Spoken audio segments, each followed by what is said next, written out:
Welcome back to the news at 10. Mrs. Mara Muwais, you're welcome. Thank you so much. Well, we see growing calls for greater participation of youths across all sectors. But really, how does the social investment program assist in enhancing youth development in Nigeria?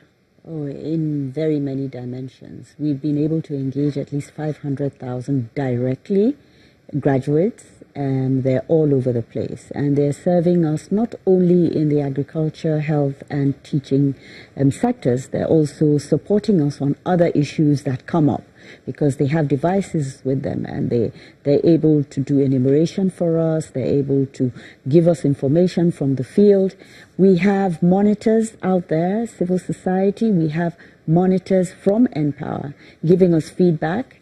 This is not to talk of those that have been employed through, indirectly.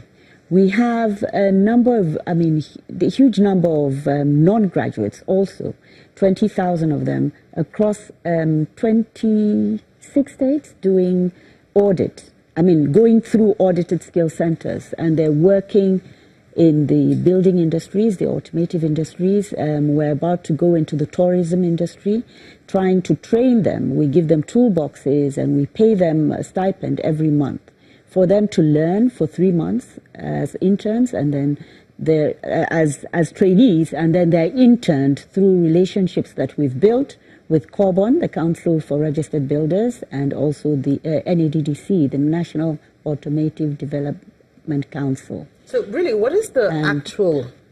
I need you to answer these questions as speedily as you can. What's the actual impact of the SIP on disadvantaged groups? Right now compared to what you initially the older projected? People or the disadvantaged groups? Yes. Well, we have now over 300,000 getting cash transfers, and you could say they're disadvantaged because they were never ever visible on any platform. We now have their data, and so it's so much easier to include them socially.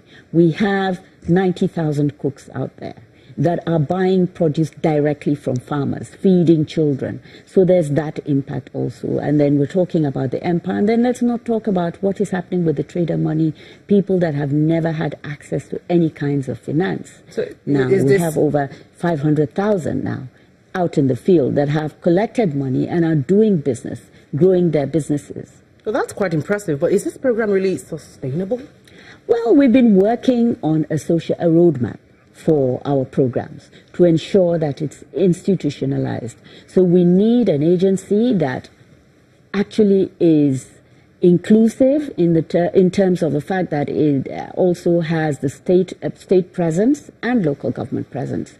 And we've been working on different funding options. We have a huge team actually supported by Accenture and some teams. There's a VGG, there are technology management office, trying to see how we can come up with various options. We're planning to have a social protection conference in November, and we'll show them the different versions, because that social protection conference is going to bring in a lot of academics and social investment practitioners from around the country, and then also international experts, so that they can all be part of this discussion.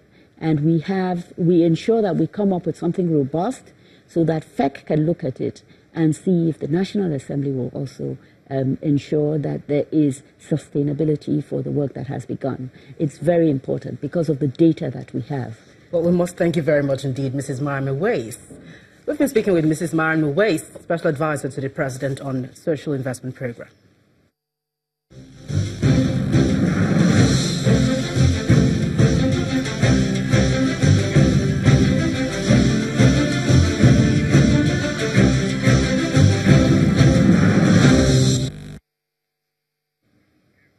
Well, that's it from the nation's capital. It's back to you, Amarachi. Thanks a lot, Gloria. Out of some company reports, not too often are journalists recognized for their contribution to the development of society through the stories they tell. For the past 10 years now, the Nigerian Breweries Golden Pen Awards has been rewarding journalists who have distinguished themselves in their jobs as watchdog of society. Speaking at this year's edition of the award, the managing director of Nigerian Breweries says such recognition produces a positive impact on the quality of journalism in Nigeria. The Nigerian Breweries 10 Golden Pen Awards brings together media professionals, young and old, including ace journalists, PR practitioners and academics, among others, to celebrate excellence in journalism. This year's event is rewarding journalists whose published work mirror the theme agriculture, local sourcing and industrial development, while abiding by the ethics of the profession. The MD of Nigerian Breweries PLC believes such recognition is important to motivate them. We really thank you for allowing us to inspire you to contribute your quota of national development. I look at you with a lot of envy. I couldn't make it to be a journalist, so at least I can present today these prizes to honor you. After a painstaking process of filtering over 200 entries, the chairman of the panel of judges emphasizes the need for journalists to commit to higher standards. The panel observed the following. 1. Lack of depth in some of the submissions. Next observation. Illogical inconsistencies in terms of the title of the subject matter and the headline. The awards are in the categories of the Nigerian Breweries Golden Pen Reporter of the Year, Photojournalist of the Year and Report of the Year, respectively. The recipient of the most coveted award is certain about how such honor will shape his future endeavors. As a journalist going forward, this award will push me to do more, to impact society. The media has the role of framing conversations by shedding light on issues, sometimes at the risk of their lives. Having been part of Nigeria's story for the past 72 years, the management of Nigerian Breweries PLC says the Golden Pen Award is the company's way of adding its quota to the country's development. The 48th Annual Accountants Conference of the Institute of Chartered Accountants of Nigeria has opened in Abuja, the nation's capital. Declaring the conference open, the president, who was represented by the Minister of National Planning and Budget, Senator Udo Udoma, believes accountants have a special contribution to the fight against corruption by ensuring that books and records are properly kept. He also called on the association to work closely with the anti-graft agencies in the country to sustain the fight. Our correspondent, Amaka Okafor, has a report. Every year, accountants in Nigeria gather for a meeting, and for the 48th time, they converge on Abuja, Nigeria's capital, for the annual conference of the Institute of Chartered Accountants of Nigeria. The meeting this year is focusing on how the collective participation of all Nigerians, especially accountants, can help secure a better future for Nigerians.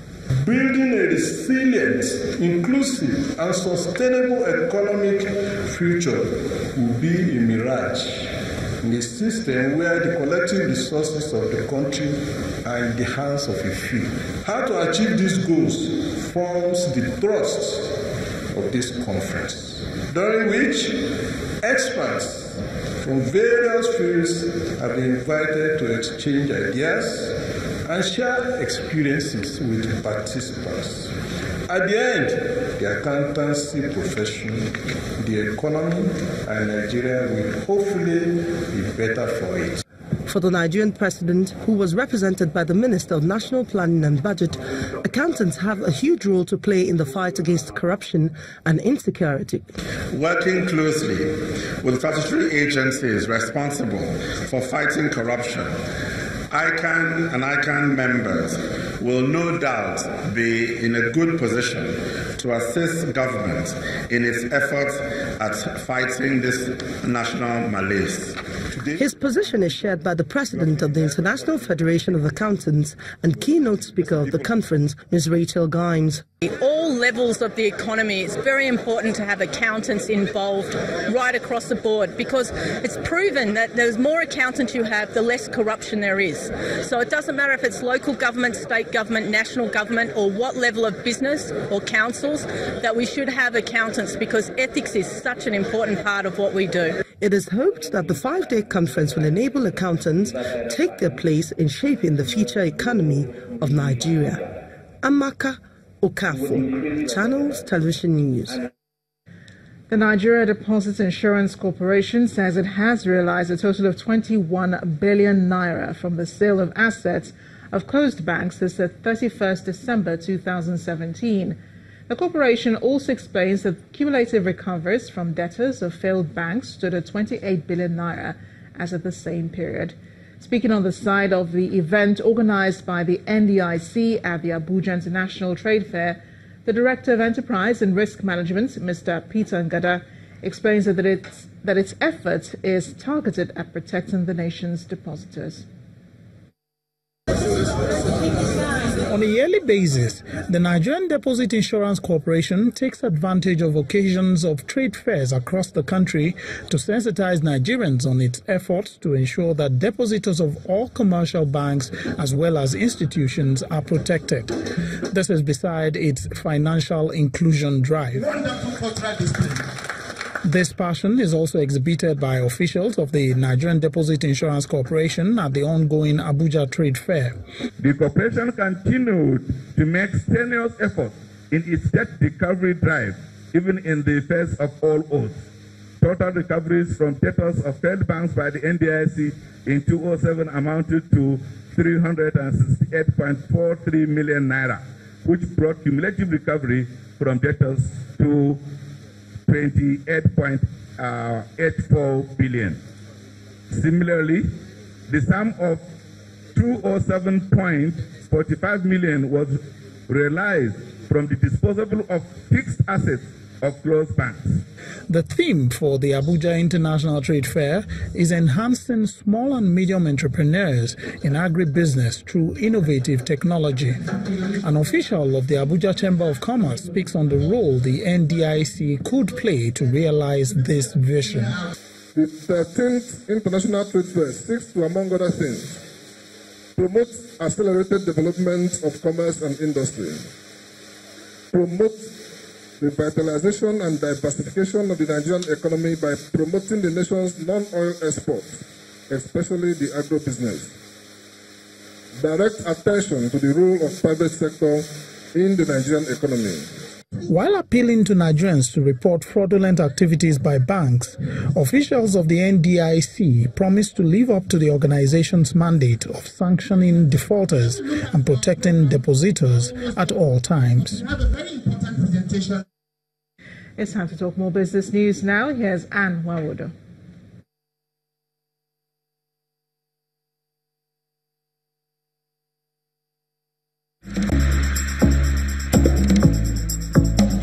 You first. First Bank.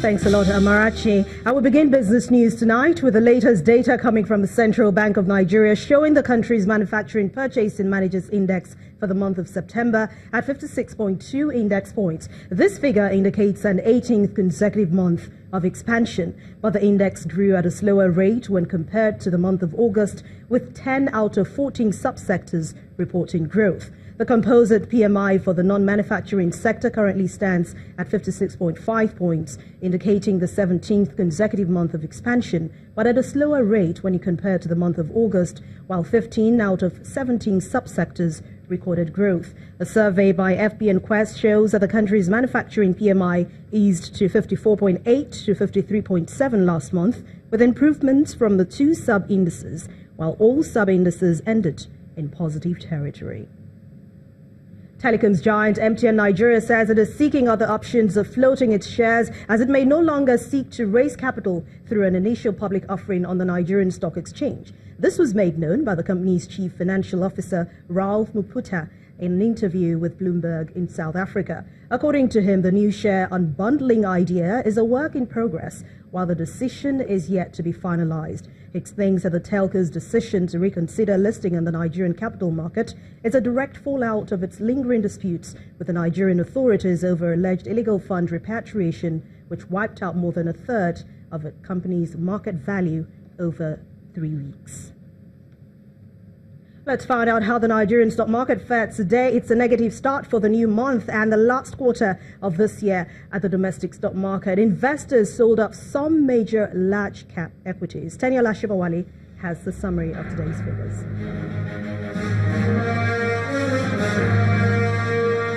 Hello and welcome to the Stock Market Report. The domestic stock market resumed trading today after observing Nigeria's Independence Day, kicking off the first trading week of October and fourth quarter with renewed profit-taking.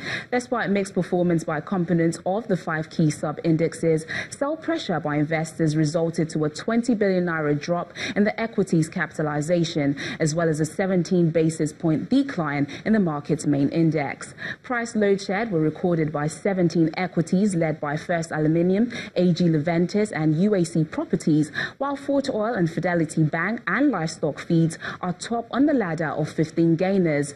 A total of 184.59 million units of shares were traded for the day in over 2,800 transactions, largely contributed by the shares of FCMB, GT Bank and Zenith Bank. And that's it on the Stock Market Report. Thanks for watching. I'm Teniola Shibawale. Thanks a lot, Teniola. On the global scene, Wall Street ended mostly high about a couple of hours ago, but let's find out how other world major markets ended today.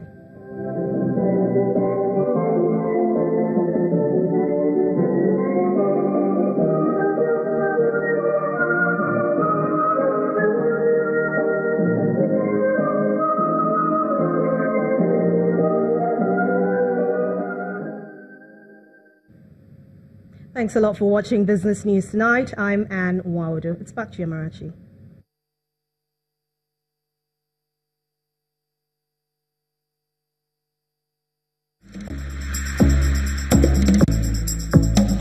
You first.